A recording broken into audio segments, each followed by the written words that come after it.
Actually, I read on one of your Instagram posts, you described adoption as joy on the one hand and pain and grief and loss on the other hand. Yeah.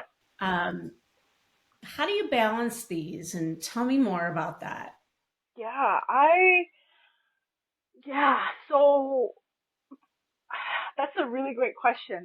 Balancing them again, it all stems back to, for me, that self-validation of what I feel whenever I feel is valid and it's allowed. Like you don't have to feel bad or, push it aside. And, that's how I really choose to look at it is when it comes to like balancing things out. The joy is because, every adoption story is different. With mine, the joy side to it is I get to be a part of this beautiful family and I bring my own strengths and my own talents, my own gifts, and etc. Whereas maybe some pains is, with being a birth mom in an open adoption, those pains would be I don't get to see my child every day. I don't get to raise him every day and things like that. I may miss some of those little milestones that he may have in his first year, meaning I may not be there for all of them in person. Maybe I could, get a video or a text message from his mom and dad that, hey, he had his first step or something like that. But when he, heaven forbid, but, if he got hurt, he would probably run to his mom and dad and not run to his birth mom because those are the people that raised him and he knows them much more than he would know me at this time. So like those little things is where the pain and the loss comes in. But the joy always overrides the pain for me. Love conquers all for me in my own adoption story. So yes, I honor the pain and the loss because those are valid, even though they are hard to um, experience. But I honor those because it's part of the journey just as much as I honor the joy and the beauty because it's part of the journey. So being able to honor and hold space for all things in adoption is my approach. Welcome to the Adoption Roadmap Podcast, your go-to guide through the beautiful, complex, and transformative journey of adoption. I'm Rebecca Greenspan, a single mom through adoption consultant for over a decade, author of the Adoption Roadmap book, and your trusted guide. In each episode, we dive into real experiences, expert insights, and the raw, honest truths that you will need to navigate your journey. Whether you're just beginning, in the thick of it, or well past placement, you'll find support and community here to help you navigate this unique path with confidence and love. Adoption isn't all rainbows and butterflies. It is life-changing and worth every bit of effort. Let's learn, grow, and journey together on the Adoption Roadmap Podcast. Welcome to the Adoption Roadmap Podcast. I'm your host, Rebecca Greenspan, and I'm thrilled you've joined us today. Whether you're a hopeful parent just beginning your adoption journey or an adoptive parent looking for insights to better connect with your child, you're in the right place. This podcast is your guide to navigating the adoption world with compassion, understanding, and the wisdom of those who've lived it. On today's episode, we have the privilege of speaking with Helena Angela, an amazing musician who's also a Canadian-Haitian adoptee and birth mother, bringing a truly unique perspective to the adoption triad. Adopted as an infant through a closed adoption, Helena grew up navigating questions about her identity, her roots, and her place in the world. But her story doesn't end there. She's also a birth mother who made the brave and selfless decision to place her own son for adoption. Helena's experiences have given her a profound understanding of both sides of the adoption process. She'll share her personal journey and the lessons she's learned about love, bravery, and resilience. Together, we'll explore the deep questions many adoptees face, what it's like to embrace one's adoption story, and how open and closed adoptions differ in their impact. This episode is sure to uncover invaluable golden nuggets. Let's dive into this heartfelt and enlightening conversation. Welcome to the Adoption Roadmap podcast, Helena. Let's dive right in by having you share or give us an overview of your adoption story. If you could just give us a high-level overview, what you know about the circumstances around your adoption, how old you were, your family makeup. Give us anything you want to give us. Awesome. Well, to start off, thank you for having me on your podcast. It's an honor. Yes. And I'm so excited to share my story and give another perspective in the adoption space and community. So to start off, I was placed in a closed adoption as an infant. As mentioned, I was born and from Haiti, and through my international adoption, I was placed with a family in Canada. And from the ages of almost 1, so about 10 months old, I began my new journey and new life with my adoptive family that I love so much. They're amazing. And I have 2 older siblings in my adoptive family and my wonderful 2 parents. And that's just the beginning. Growing up as an adoptee, I lived in small town communities. So it was really challenging to connect with other adoptees, even other transracial adoptees, as growing up in small town communities. There wasn't really a lot of that. So until I got a little bit older, whether it was through my sports or different places that I was able to be in, other communities, I was able to maybe not exactly meet other adoptees, but other people of color as growing up as a transracial adoptee. Basically, for those that do not know, you are placed in another race of family. And with my own personal story, I wasn't really exposed to other people with similar ethnic backgrounds as to mine and what have you. So as I got older and started to learn more about my story and just who I am and having the Haitian heritage and background, I was able to, spread my wings a little bit and get to know a little bit more of my culture and meet other eventually adoptees and so on and so forth. Yeah. Yeah. Well, thank you for that. First of all, I want to give a shout out to my Canadian relatives who live in Edmonton, which I know is where you live, Edmonton, Alberta, Canada. Shout out to my cousins out there.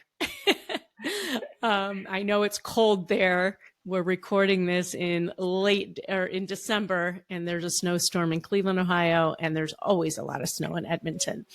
So, thanks for being with us today and sharing some of that. When you said you had 2 older siblings, are they biological or were they also adopted? So my 2 older siblings were not adopted, so I'm the only were they adoptee. Biological to your parents? Yeah. Yes. Okay. Yes. Okay. And when did your parents start talking to you about your story? Did you always know you were adopted? Obviously you look different. You have a different skin color. But do you remember just always knowing you were adopted, or do you remember a time when they actually told you? I feel I always just knew and always remembered. My adoption was nothing that was hidden from me. So as long as I can remember, with obviously the, appearances of that we look different from the outside, but I always knew from the earliest I can remember that adoption was part of my story. Okay. Yeah. And being born, can I ask how old are you? Are you, for context, are you in your 20s? Yeah. Are you early 20s? 30s? Early 20s. Okay. I didn't think 30s, but early 20s. So, when you were adopted, was it around any sort of war or any disaster or anything like that? Or because I know that was a thing too in Yeah. Haiti. From my knowledge, I wasn't too sure even growing up if there was any particular crises or what have you that was taking place in Haiti. Okay. But Haiti is known to be one of the poorest countries, Mm, so there's a lot of things that come with that: poverty, the government system. There's some corruption there, so there's a lot of hardships that I believe were already happening during my placement. And I believe my adoptive parents told me through their adoption process, because 9/11 happened shortly, I think it was mm, before or shortly after somewhere when my adoption placement was going on. So they were very grateful that they were able to have yeah. me before the whole world changed its, security and all those things that come with that. So I'm grateful for, just the timing of my story that I was able to come into my family's life when I did. Awesome. Did they know much about your backstory or? Given that it was a closed adoption, there was very Mm, limited information that was shared with them. And what they knew, they shared with me. Again, my story from what they knew wasn't hidden or ashamed of or anything yeah. like that. So it is challenging when you have very limited resources to Yeah, I can work imagine. with. But I've come to acceptance in my own healing and story that I know what I know, and I'm grateful for what adoption has done for my family and for myself, despite the limitations of knowledge that I have Mm. towards my Yeah, thank you family. for sharing that. And one of the reasons I asked you your age too is because you're probably the earliest age group. Like when you're in your 20s, it's still, um, it wasn't that long ago, and you're at a Yeah, point in your life where you can share your story, having lived um, through the years in your parents' home, right? And having experienced all the things that you go through under your parents' roof, and now you're probably, I don't know if you're still living at home or not, but exploring now life as an adult. And yeah, so your sharing your story is so important for hopeful adoptive parents to hear and learn from too, so that we can be the best parents that we can for our children. What are yeah. some of the earliest questions or emotions that you remember grappling with regarding your identity and your adoption story? I really, and I still do to this day, but as a kid, I really struggled with not knowing much about my biological family, more Mm-hmm. specifically my birth parents, because that's who you come from. You come from your parents, right? Mm-hmm. And there's so many questions, like simple questions of who do I look like more? Where do I get some of my mannerisms from, genetically? Those things too that I really struggled with growing up as a kid, and Mm. trying to wrap my head around just why don't I know as much as I'd like. So that was, I think, the hugest challenge as a kid that I went through, trying to just live and experience being an adopted person. I can't imagine not knowing, not seeing other people that look like me, even though I don't think I look like anyone in my family, but everybody else thinks I do. Um, what's the hardest part of that? What? Yeah, that's really. I think again, as a child, the way I perceived it was, why do I have to be different? Mm, Why do I have to look different? Because my family looks like this, and then here I am, like kind of more of like the why me, why me. I really mm, struggled with, mm, and I think a lot of that rooted from living in small town communities, not really knowing a lot of people with similar backgrounds as me, and going through that in school with kids that look different than you. And then I was bullied as a kid, and I think all of that rooted from, well, like, why don't I just look up to my family no matter if I'm adopted or not? So that was a real struggle for me growing up.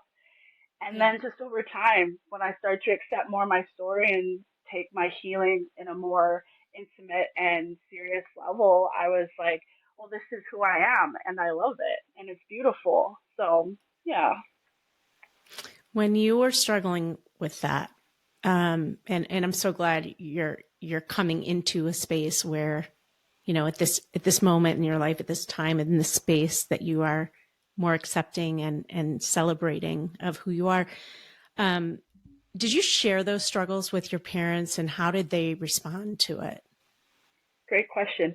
I do recall having moments where I shared with my family that, hey, I'm struggling. Like I'm going through stuff at school because, I look different than my other classmates or my family looks different. And I do remember having some of those conversations. And I mean, with their unconditional love and just them reassuring me that this is who you are and you get to be a part of our family and that is a gift. And just that reassurance and love with how they dealt with me coming to them about those struggles is how they chose to react to that, and obviously making sure that I know that I am loved and I know that I bring value and meaning. So, yeah. Did you accept that? For a long time, I did not. I really struggled with that because Yeah. it was kind of like internally you believe it, but at the surface Mm-hmm. you're like, well, right? So I did, it took a while to actually like truly, authentically, internally like believe that. Yeah. Do you think Yeah. that they could have handled that any differently, or told you, said any words that would have made any difference to you at that time? Or do you think it's just something that you needed to work through for yourself? I believe Or a it was little of more of, both? yeah, I believe it was more of a me thing just to Mm-hmm. really like work on it. And yeah, that's how I would have seen it in that way. Because it's so hard as a parent to know how, first of all, you don't know. We all expect it, especially if we have adopted transracially, but even if not, right? Hopefully you're open with your children about where they come from and how they have come to your family. And we all know that at some point, and if you don't know this, you should.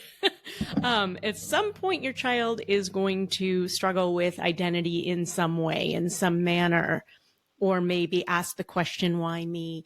And if we don't all know that, we should all know that. So here's your your little education. Um, and yet you can only think so much of, okay, what will I say when this happens? It always hits you in the gut from the parent side. Okay, here it is. What do I do in this moment? How do I, because we just want to hug you and not let you go and keep you in our little egg forever, but that's not reality, and we can't protect you and we can't do all those things. So thanks for sharing that. It's not really a matter of saying the right thing or not. I mean, there's probably things you shouldn't say, but it's more a matter of, I'm guessing, supporting your child through whatever they need to grow through to get to a place where, um, like you can start embracing your story. And it takes Absolutely. time. Absolutely. Um, what were, as a transracial adoption, Hmm. an international adoptee from Haiti, how have you connected or struggled to connect with your heritage and roots and your racial identity? What has your family done to help your family unit do that? Tell me about that. Yeah, absolutely. So I'm still figuring that out. I'm still struggling in my own ways, but now being an adult and again, you're starting to really grow into the person that you are meant to be. And for me personally, I've, taken interest in learning some of the music, learning some of Mm. the native language, which is Creole. I feel like I'm saying it wrong every time. But just like researching a little bit maybe about the history and little things like that, even though it may not be the way it would have been if I was raised by, a Haitian um, household, but it still means a lot to me because I didn't really take that much interest in learning to what I'm learning Mm. now as an adult with it. Like I still wanted to as a child, but it just didn't really cross my mind too much. And then as I got older, I'm like, hey, I should, just see what's out there, see what it's about. And I love music, I love art. And so I thought, why don't I start with those parts of the culture, the history, because it's something I already love. It's just getting to learn more about my heritage. So that's the approach that I've taken that. And my family, they're really like, what you do with that, we want to support you. So really, there's no limits, there's no boundaries with that. It's like we want to be along with you in this journey, but we want to let you explore who you are and not so of like you have to do things this and this way. It's more of just their support that has been amazing. I love that approach of just taking what you already love and incorporating learning about where you come from. Um, Thank you. were there certain things growing up that your family did to celebrate the Haitian um, part of your family? Yeah, that's a good question. From what I remember, I mean, when I was really, really young, like probably when I first came into the family, I do remember my mom saying that, there was with the kids that were being adopted at the same time as me from Haiti, I believe there was a group of other adoptive families. I don't know how long they were in contact with them, but I don't remember that part. I was very little, Mm-hmm. but apart from that, to be honest, I mean, I feel like we were all trying to figure out where to go with how to explore my heritage with that. So Mm. I feel like, again, it goes back to whatever I chose to kind of delve my interest into, they supported me with it. It wasn't really, I really took lead, drove the boat, called the shots, Yeah. however you want to put it. Um, so that's how I would say with my family. I mean, yeah, yeah, it was such a long time ago, as a kid, even though you say it's not that long ago, but it's long enough, to try and remember every single detail of what um that looked like. That's how I would summarize it as. You hear that, adoptive parents? Let your child call the shots and take the lead and support and follow along. That's a good lesson. And but truthfully, sometimes and Yeah, with any parent, right? Like take your child's lead and be there to support them, whoever and yeah, whatever they want yeah. to explore. What a great lesson for any parent. What's your relationship like with your siblings and how did the three of you navigate the transracial thing?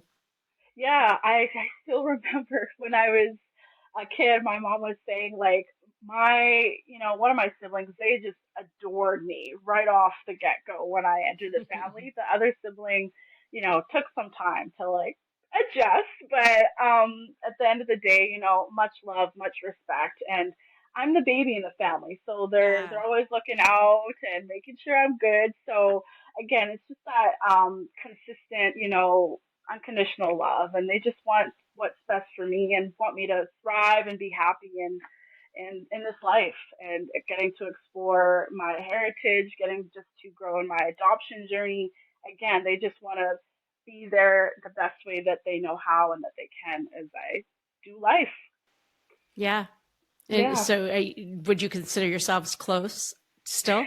Yeah, I'd say I'm a little bit closer to my eldest sibling. Just, I guess that's the Hmm. nature of our relationship, but I love Hmm. them both. They're great. They're amazing. So, Awesome. That's awesome. Um, I'm curious from what you've learned about the Haitian heritage, um, what what really has resonated with you, like what you're loving. Is there certain food or certain music or certain art or certain the yeah. people? Absolutely. I'm really loving the music element of it because I love music. Yeah. It's always been a part of my life. So that's been the highlight and even getting to learn a little bit about the language. I don't speak it, but just like getting to hear or listen to words and research, like, so those two have been my favorite so far. Yeah. Yeah, I'd say for us, because I'm white, I'm a single mama. I adopted my son who's Mexican, and food and music. Those are the two things that really are a staple throughout our lives. But on the radio and on our Spotify, it's mostly all Spanish music, Hispanic music. Awesome. Latino music is amazing, Yes. as is African music, as is Korea. Like, music is just such a beautiful way to connect with culture, no matter what culture it is, Yes. right? Um, so that's awesome that so yeah, another little golden nugget. Just start playing the music from your child's culture and just having that a regular staple in your lives, and it'll go a long way. I think I can tell the answer just by your demeanor to this next question, but how do you feel about being adopted? Great question. Now, now I can say I feel amazing. I don't even know if amazing is the right word, but because I've taken the challenges, the good, the bad, everything in between from as a kid till now, and I see how much impact, positive impact it's placed on my life, the people around me. So yeah, it's amazing. I'm grateful for it because it's allowed me to learn how I view how families can be created. It's not through one way. Adoption is another way. Open adoption, closed adoption. Like there's so many different avenues, right? So I'm grateful for how it teaches me about life, about love, about support. You know, all of these amazing Mm. things that come with life. So I'd say it's amazing from where I started to where I am now with my journey, and hopefully the amazing things that I'll get to do as I continue my journey. How would 11-year-old Helena answer that question? Oh, that's a great question. Oh my goodness, 11-year-old Helena. I feel like she would maybe not be as upbeat as me to answering that question because I was not viewing my adoption the way that I do now. I think I was still harboring a lot of like in depth, like I don't even know, just confusion or a lot of sadness. Not saying that I don't anymore. It's just in a more controlled way, in a more mature way as I've Sure.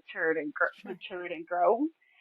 But yeah, I think I'd be a little bit more like, yeah, it's all right. That's I feel like how I would answer that as 11-year-old me. Yeah. Yeah. Can you can you tell me anything more about that? What were you what were those feelings of Mm. it's okay? Yeah, I would say I think a lot of my frustration and hurt that I harbored a lot as a kid came from I don't have the answers that I really would like to have. And Mm. because of the limited knowledge and access that was given to me, that I think what caused my frustration. And I didn't really know how to channel those emotions in a way that wouldn't be so defeating, I think, to myself. So that's how I would say that. So did that manifest for you in depression, or did it manifest like in inward depression, or did it manifest more outward with, I don't know, bad choices, or getting in arguments, or how did it manifest mostly? I feel like it manifested more internally for me. I Hmm. feel that's where it like festered, and because I'm the type of person that like now that I'm older and I've learned how to properly self-regulate my emotions, whether they're good or bad ones. But it's just I'm always making sure other people are good, and I don't want to be put the downer on people's mood. So I think that came to me as a child where, okay, maybe I'm really feeling, sad or bummed out on this stage through my adoption, but I don't want to put it on other people. So I'm just going to like fester and keep it inside. So yeah, that's not a healthy way to self-regulate. I'm aware, but I know now that there's healthier ways and we should not fester those feelings because they're more debilitating than positive. So, Has therapy played a role in your life at all? oh yeah, absolutely. I'm a huge advocate for therapy. So definitely, if that's something that you feel can give you another perspective from a professional level and it really is just a very vulnerable, in-depth self-reflection of like where you are in your life, where you want to go, what you've been through. But I'd recommend it for anybody, no matter if you're an adopted person or whoever you are. Totally recommend it. It's helped me so much. And now having adoption counseling with my adoption journeys, highly recommend. Amen. Yes. So, all right. So 11-year-old Helena would say maybe not so much. 20-something-year-old Helena would say it's amazing. So what were some of the key turning points for you that helped you navigate or embrace your adoption story? Yeah, great question. I believe that some of the key turning points were basically giving myself more time and to actually feel what I feel and tell myself, you're allowed to feel this. Our emotions are valid. We're human beings. We're going to feel so many Yes. emotions. And B, because of being an adoptee, there's so many different complex emotions and avenues that you will experience. And you shouldn't feel bad about feeling sad one day or whatever the emotion is. So I think it really started with accepting how I feel and telling myself it is not bad to feel what I feel. As long as I channel it in ways that are positive and it's not hurting anybody, we're good, right? So that's just, I think, taking that time for myself and to just Yeah. accept where I'm at with my story more. That's the best way I can describe that. How did you learn that it was okay to have the feelings that you were feeling? Like, did somebody teach you that? Did you see a movie that you're like, oh my God, like, what was that trigger for uh, you that helped you say it's okay that I'm really pissed off right now or whatever? Yeah, I believe I was taught that again through just like my family and my parents. Like they always wanted to, they still do want to be there to support me and what I go Mm-hmm. through. And I remember a conversation that I had with my mom, and just I was really sad, and she's like, "It's okay to feel this way," and I think that really came from that. And after that, I was like, "Yeah, you're right. It is okay." And just from Mm. there, I just chose to mature and grow and accept because I believe in order to grow and I mean, you won't always be 100% healed because adoption isn't an end. There's no end to it. It's an ongoing life journey. So you're going to have ups and downs and you won't fully be healed. So I believe that once I heard that and kind of had that reassurance that, okay, well, I can feel this. It's not bad.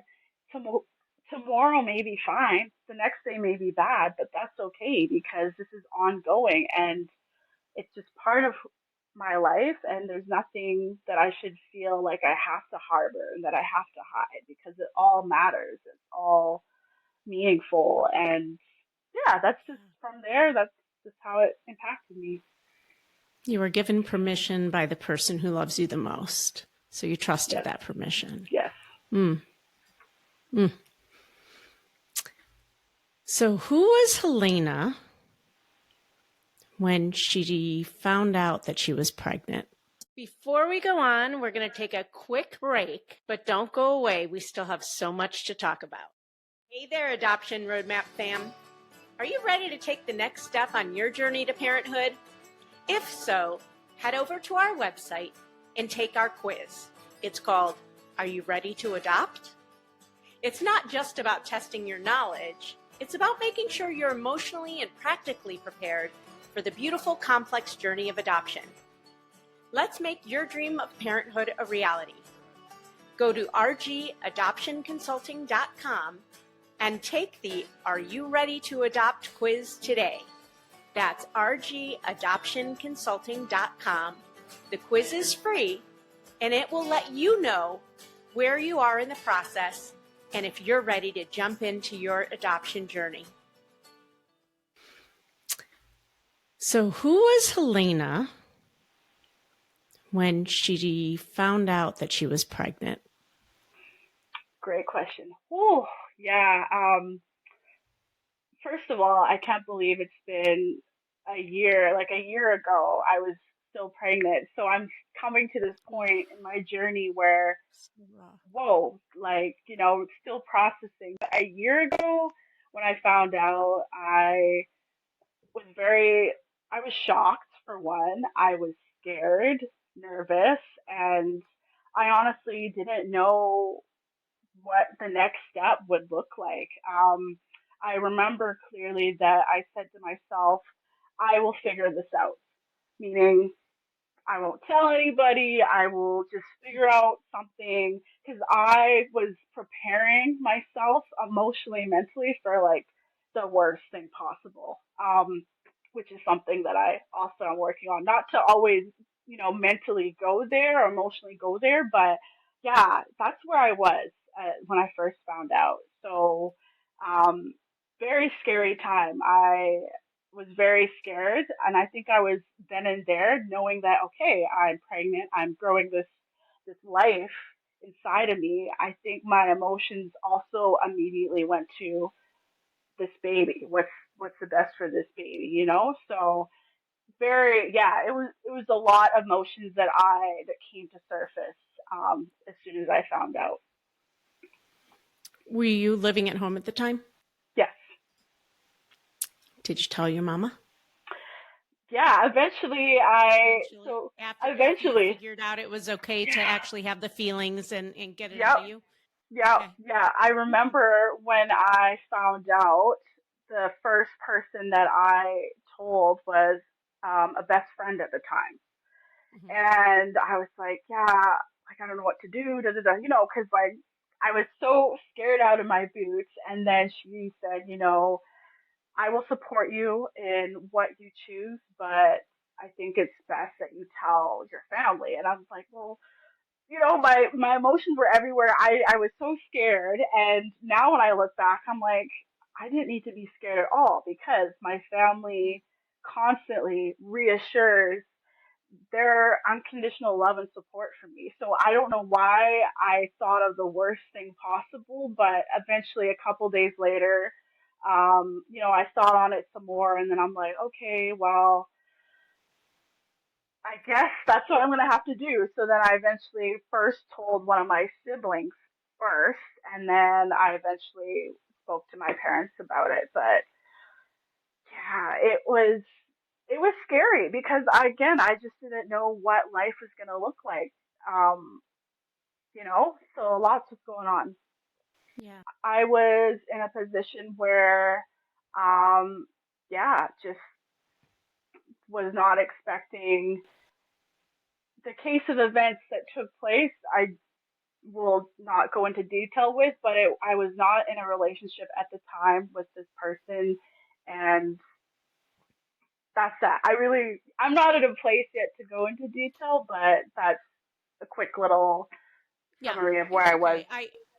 I think I want to, here I am talking to this beautiful young lady. Um, and I think a lot of people have this scary idea of who a birth mom is or why she gets pregnant or that she's out on the streets or she's homeless or using drugs or severe mental health issues or anything like that. So that's where I was going a little bit with Hmm. my questions of Yeah. no, you are who you are today and you got pregnant. Yep. Yep. And that's where I wanted, that's the picture I was just trying to paint a little Of bit. course. It can be that other thing, that other scenario that I Right. described. Um, and it also might not be. And even people get so scared about who a birth mom is, right? Right. How can I possibly think about opening my life to this person that they have conjured up in their brain? Yep. And that's where I was going. Did Yeah. you know right away that you wanted to make an adoption plan? I know it wasn't right away because you said, what am I going to do? Right. Um, did you know right away you were going to make an adoption plan? Was the birth father involved in that plan? How did you come to adoption? Yeah. So, I mean, once I, shared with my family the news, I immediately, well, not immediately, right? A little while after, I remember going to an adoption agency with my mom. She actually scheduled the appointment because I was in a completely different mindset when all this was going on. Like, I was like, I don't know what's going on, but yeah, I wanted to make adoption and like a plan. But before that, all options were presented to me. And then, choosing what route I wanted to take, I was still figuring that out because I was still in shock that I'm carrying this life inside of me. And, so choosing a plan right away wasn't really too much at the forefront because I'm still processing, like, oh my gosh, this is real. And then once I shared with my family everything, I remember I eventually chose adoption as that's the plan that I wanted to take. But I didn't have the courage at that time to like take that first step with seeking, an agency because I wanted to take it through an agency. I know there's different avenues you can do adoption, I believe, but I chose an agency. And I remember my mom, she booked the first appointment and she's like, I will go with you. I will stay. Whatever you want, I will do. And I was like, no, like, please come. Terrified out of my mind.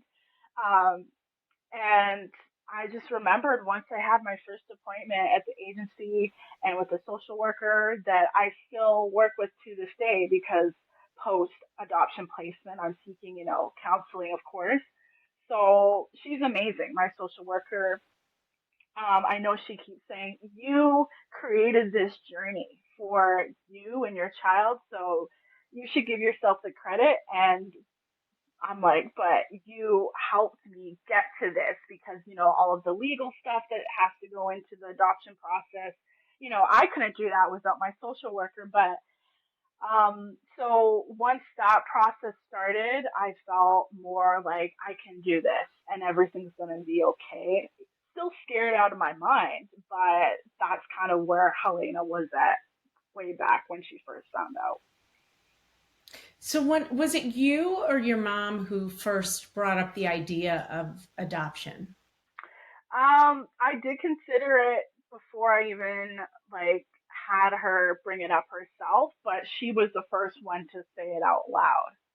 And it's interesting why I didn't think about it or say it out loud first is, I'm an adoptee and I know what it's like to be adopted, but I didn't choose that as a like the first person to say it out loud because I'm like, I was contemplating, do I raise this child and do I want to place it in adoption? Those were the two options I was considering. And then, yeah, I think once my mom, brought it out loud, I was like, you know what?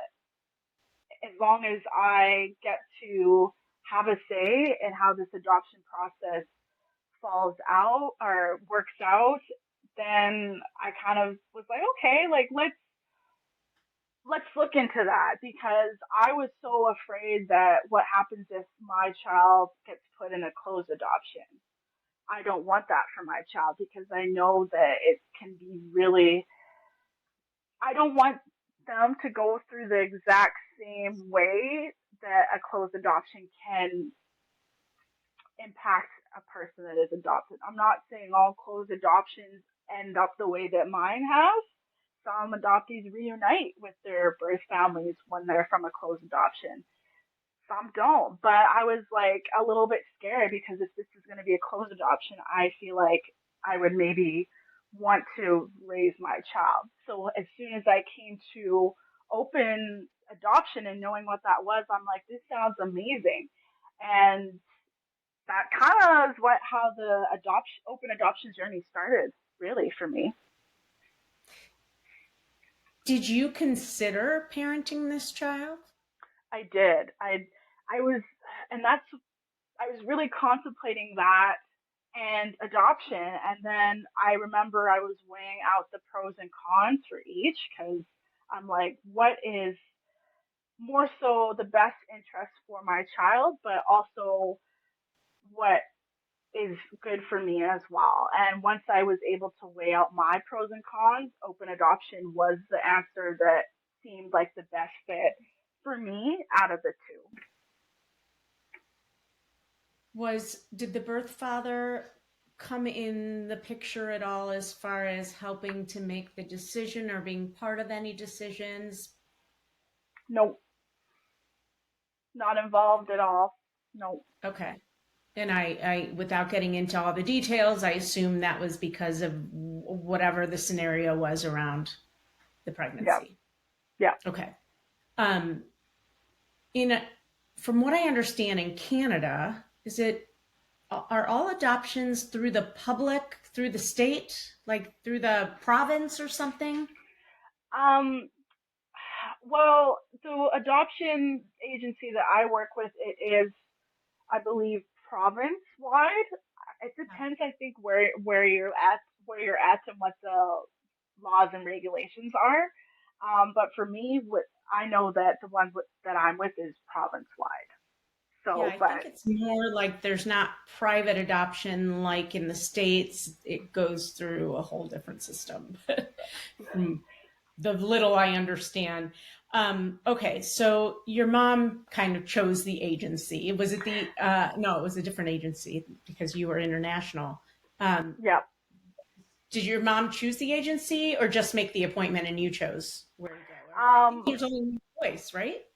yeah. So with she basically was researching just what agencies were around us at the time, and the one that she picked, um, it was they were doing open adoption, and I think she, thought, hey, maybe that's the type of adoption that might help with my decision making of what kind of adoption I wanted to do. And yeah, after like the first appointment, mind you, walking into the adoption agency, I didn't know what to expect. Like, I didn't know who I was going to speak to. I didn't know what their process, like, it was all unknown to me. So I was more in the state of, I just need somebody to talk to versus what kind of adoption it was. Until after my first appointment, I was like, I think I know what I'm going to do, which is open adoption. So it took me a little bit of time to like wrap my head around what adoption journey I wanted to take, but it opened up my eyes a lot. And yeah. And did they go through your options with you there as far as adoption, parenting, abortion, whatever, all three of those options, or no? You had already come saying, this Yeah, is what you had already thought about. yeah, absolutely. I basically came in there after the first appointment. I was pretty much confident that this is what I want to take. But yes, they explain, what they do with the agency, the open adoption process, um, how we have support groups for our birth parents, our adoptive parents, our parents in waiting, counseling, all of those things. And that's what made me fall in love with, not just the agency, but the choice, because it's not like, okay, we'll help you with your journey. Once the placement happens, goodbye, good luck. It's not like that. It's lifetime access and support, which I'm very grateful that they have, because I don't know what my healing journey would have looked like without still having that after post placement support. Well, it's amazing that you have chosen to receive what has been offered because I know not everybody does. And I think the people that don't probably struggle more, even though it's really vulnerable and hard to accept Yeah. and take that. Were you given options or were you asked what you wanted in a family? Oh yeah. I still remember to this day. I still have all the paperwork in my little binder with all my son stuff. Like, it's a whole thing. I got it because I want to show him one day how it came to be, the process. But I have this. I remember there was this paper where it said, "What age would you like the parents to be? what, level of education would you have liked them to have, just stuff like that.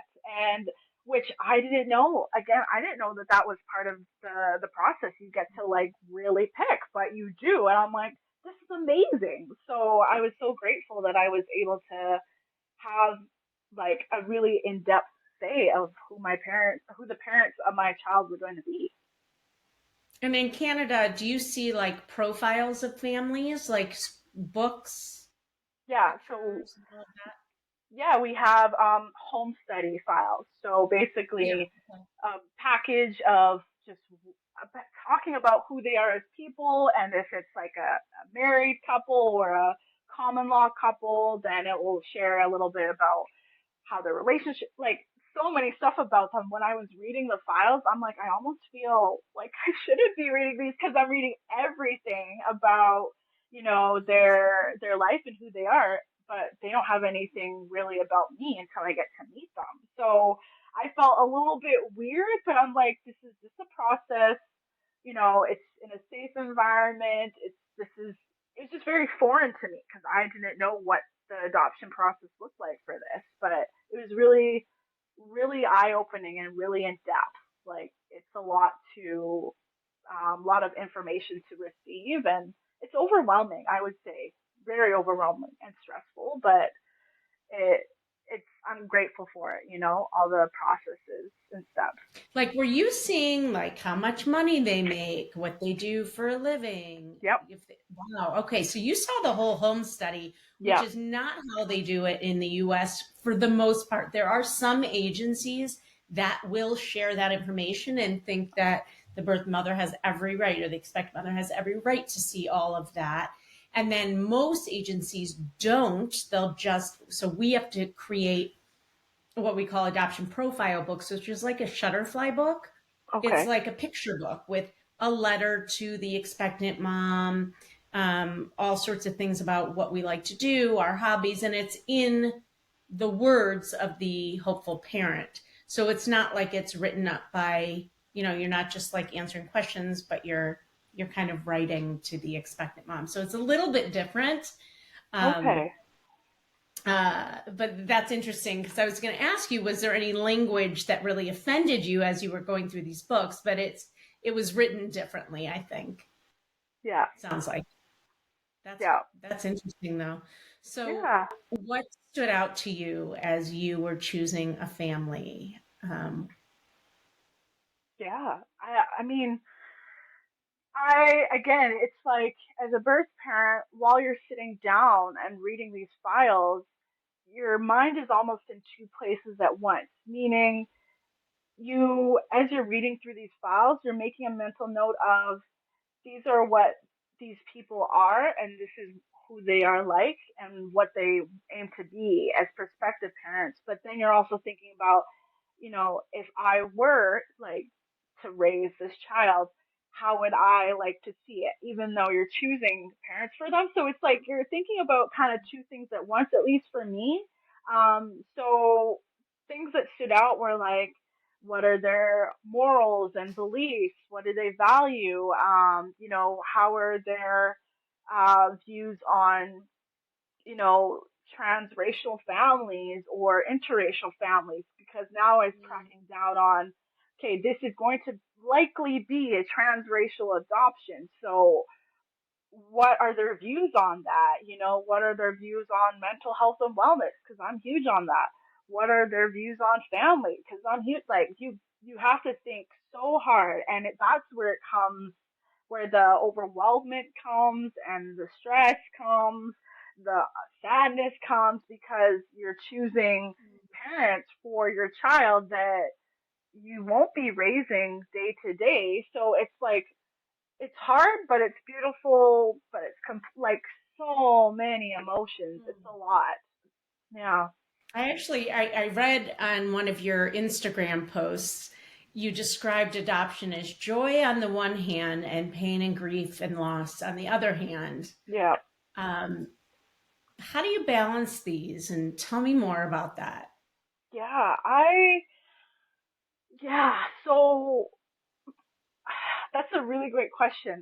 Balancing them again, it all stems back to for me that self validation of what I feel whenever I feel is valid and it's allowed. Like you don't have to feel bad or push it aside. And that's how I really choose to look at it is when it comes to like balancing things out. The joy is because every adoption story is different. With mine, the joy side to it is I get to be a part of this beautiful family, and I bring my own strengths and my own talents, my own gifts, and etc. Whereas maybe some pains is with being a birth mom in an open adoption, those pains would be I don't get to see my child every day. I don't get to raise him every day and things like that. I may miss some of those little milestones that he may have in his first year, meaning I may not be there for all of them in person. Maybe I could, get a video or a text message from his mom and dad that, hey, he had his first step or something like that. But when he, heaven forbid, but, if he got hurt, he would probably run to his mom and dad and not run to his birth mom because those are the people that raised him and he knows them much more than he would know me at this time. So like those little things is where the pain and the loss comes in. But the joy always overrides the pain for me.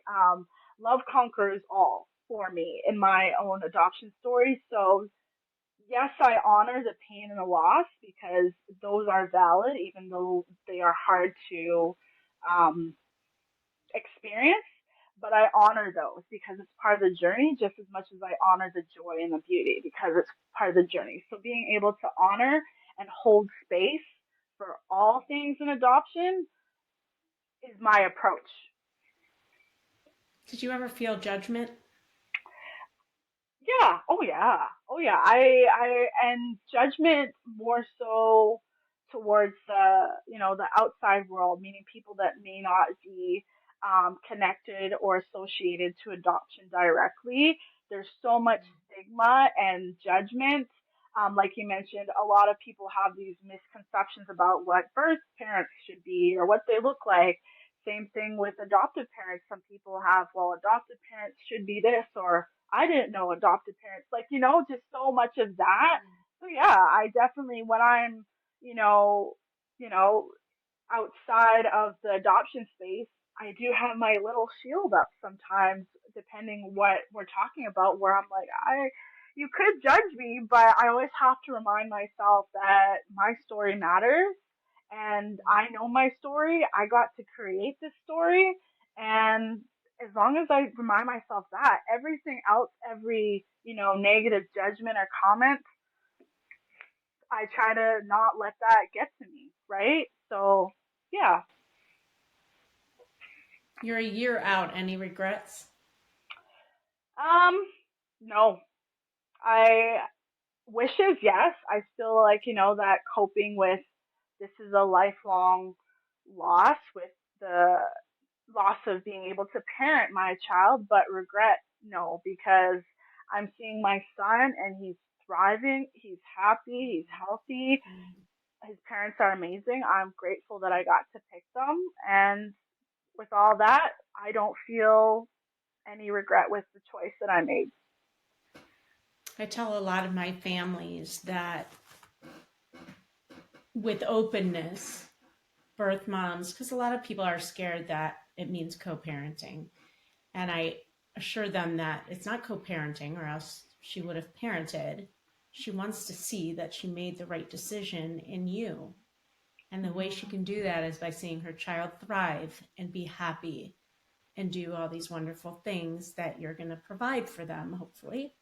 Yeah. And that's exactly what you're just saying. Yes. So you're a product of a closed adoption. You have an open adoption with your son. Yeah. How has each shaped you? What do you think are some of the differences between the two, other than the obvious. But Hmm. I'm imagining there may be some good things with closed adoption. I don't know. Um, what are your thoughts on the two and how they've Yeah, shaped you? yeah. Closed adoption. I'm grateful for my adoption being closed because it's inspired me and it's motivated me to get to learn something about my heritage that I wasn't aware of or knew about. So it kind of forced me to grow into something else. I'm trying not to see it in the light of, well, my adoption was closed and I may not get to know this, so it sucks. I'm trying not to think about it in that way because that's how I used to think about it as a kid. So I'm trying to take that and turn it into something good. If it wasn't for my adoption being closed and say if it was open, I I think my drive to try and push myself to learn more about my heritage would be different because if I have an open adoption and if I had a relationship with my family, then you're getting that from them initially versus trying to get out of like you have to get out of your shell, get out of your way I can see to that. get to know it. Mm-hmm. Yeah. So I try to see it like that. So it shaped me in that way to just explore and step out and I'm grateful for it. With my open adoption, that one it's a lot newer for me, right? Because we're just a year in, or not quite a year in since I placed him, but so Yeah. I'm still making room for how that's looking like for my life. But I'd say open adoption has impacted me already because I get to see the choice that I chose and I got to create a family and I get to see how happy they all are. Like, he got his 6 months baby photos a couple months ago because he's almost 9 months. It's crazy, but I just see in the photos how happy they all are, and seeing that warms my heart so much, and that reminds me every day of how proud I am in myself, in my son, in his parents, because it's just meant to be. Like they're perfect for him, and so that's how it shaped me. Is I get to just be happy and grateful, and also it's allowed me to share more about my story,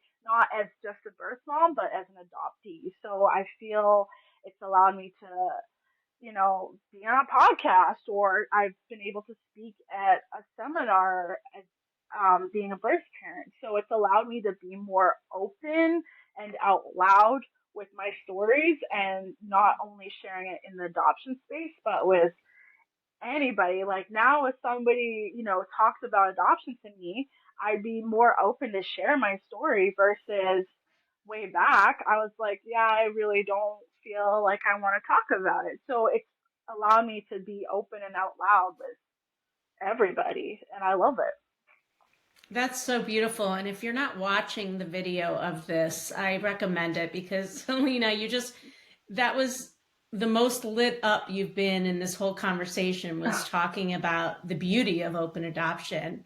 And that's how I feel about it as well from a parental side is just how beautiful it is. We are Jewish, and my son just had his bar mitzvah, and his whole father's side and siblings were at his bar mitzvah, flew in, took part in the Oh, ceremony, took part in the thing, and there was such joy from all sides, and it was so oh, beautiful.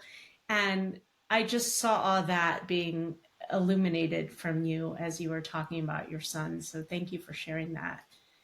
you're welcome. Um, Myths and stigmas about adoption. Mhm. So there are a lot of them. Yep. What are some myths or stigmas that you're passionate about breaking down? And I think you're alluding to a lot of that just through your actions. You're doing it, but consciously and intentionally, what barriers are you trying to break down? Yeah, I one of them is the stereotype of birth moms. Like we Mm. kind of discussed before, people think that birth moms have a certain lifestyle, look a certain aesthetic. Um, no, like we're all different, and we all come from different walks of life. There's no this is how a birth mom looks like, or her life. And so I think as long as I can be another voice for birth parents, not just birth moms, but birth parents, um, and break that myth, because it's just like anything else in life. We all come from different walks and journeys, and we all, look different. We don't look the same at all. So why are we putting this label on this group of people? Like, it's so trying to break that myth as I share and be open. And then from an adoptee side is getting the, oh, you should be grateful that you've been adopted, or your adopted parents are your heroes. We shouldn't be saying stuff like that, because you don't know what somebody has went through, what they're going through. So putting again these labels on us and having um, this idea, this thought, it's more damaging than doing good. So again, not trying to feed into that stereotype, and just come as you are and be authentic. And yeah, so those are just some. Yeah. And another thing I've really gotten from you in this story, and I'm sure it wasn't easy and what was all the time, but you are really convicted in, this is me, these are my decisions, this is my story. It's okay if it's not yours. Mm-hmm. And I think that's really important for the entire adoption community to listen to and then to hear. Because I think oftentimes there are people that get caught up in speaking for an entire people, right? In any space in the world, but I see it a lot in adoption, and Mm-hmm. that just cannot be, because every person is an individual with their individual thoughts, feelings, and stories, right? Yes. So this is one testimony, and it's Helena's testimony today. Yes. And we honor that. Before we wrap up, I want to kind of wrap up with some advice Yes. that you can think of for adoptees, for birth parents, for adoptive parents, either on their journeys, after their journeys. Let's go through each. Let's start with adoptees. Yes. So adoptees who might be searching for their sense of belonging or clarity of their identity, what advice would you give them? I'd say community. Um, Community is huge. I'm huge on that. So whether it's through, if you were working with the agency, or even just people that you trust and that you can confide in, is huge. Connecting with other adoptees. I've embarked on that journey myself. I've been able to connect with other adoptees, just share a little bit with them about my story, hear their story, and then just to experience. So community is a huge one. And again, there's that self validation of what you feel in your journey is okay, and don't let anybody tell you how you should feel. And especially if, they aren't an adoptee themselves, and trying to tell you how to feel is, it's that's not their place. So own your story, own your emotions, um, and experience, and do it in community if you can, is a huge one. I guess that goes for everybody in the adoption space, but Speaking my language with yeah, community, yeah, for yeah, all three, it's so important, yes, because our friends and family, outside of our own personal experience, with adoption, don't get it. Like, your parents don't understand what it is to be an adoptee or a birth parent. yep, Your child doesn't understand what it is to be a all the yeah, different parts. yeah, So being in with people like that, yeah. Okay, so what absolutely. about birth moms, or a mom thinking about making an adoption plan? Yeah, I'd say again, find somebody that you trust. Take your time with getting to know how you feel. Where are you at in your life? And try and imagine what would be the best option for you and your child. Again, community, as we love, try and connect with. Again, I'm also embarking on a journey of connecting with other birth mamas, which have been amazing. So if you can do that in a support group, or you can do that in your own time and just reach out. But I highly, highly recommend that, because as much as we share our own stories, it's so healing to hear other stories, because we learn through other people's experiences as well. So that's what I say for any birth mamas or birth mamas to be. Yeah. And I'd reiterate also taking advantage of the therapy and support that's offered to you, right? Yes. As you have done, that you talked about was so helpful to you.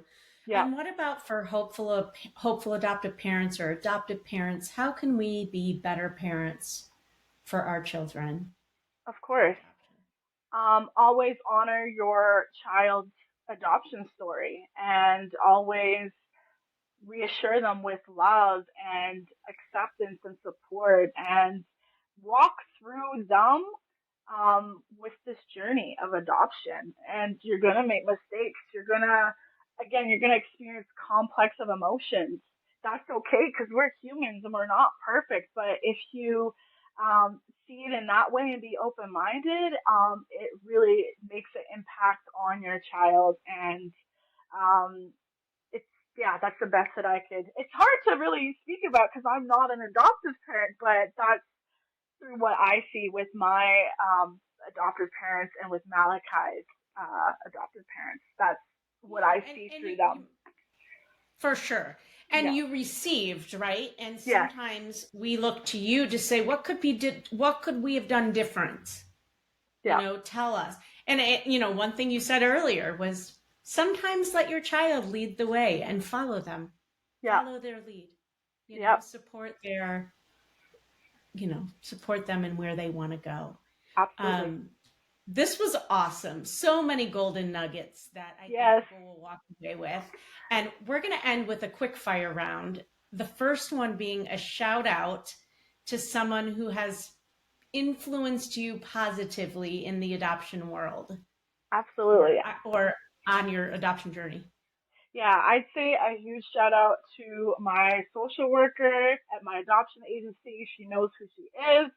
She's been amazing, and she's given me so much perspective on how I can walk into this journey of being a birth mom in adoption. So she's amazing. So big shout out to her. I love it. And not the first time I've heard an adoptee shout out their therapist or social worker. So important. Now, girl, you're an amazing musician. I went and listened to you online. Thank you. Who's your musical inspiration? Ooh, I'd say Alicia Keys. She's one of my favorites. Oh, I just listened to a podcast with her yesterday. Awesome. No, she's So good. soulful and very Yes. expressive, and you just feel it. You feel the emotion, and I'm all about emotion and being expressive. So she's my favorite. I love it. If you could visit any place in the world, where would it be? I want to say, if not Haiti, at least in the Caribbean, because that's that's where my roots are. Describe adoption in 3 words. Love, loss, and journey. Remember, the adoption journey is one of belief, love, and transformation. Whether you're just beginning or well along the adoption roadmap, each step you take weaves a narrative of connection and hope. Continue moving forward, stay curious, nurture the love in your heart, and know you're never alone throughout this lifelong adoption journey. Thank you so much, Helena, for being here with us.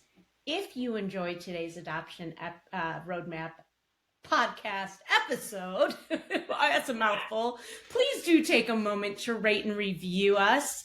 Your feedback not only helps us grow, but also helps other people discover the valuable insights shared here. So thank you so much for being part of this amazing community. And again, Helena, thank you so much for sharing your journey with us.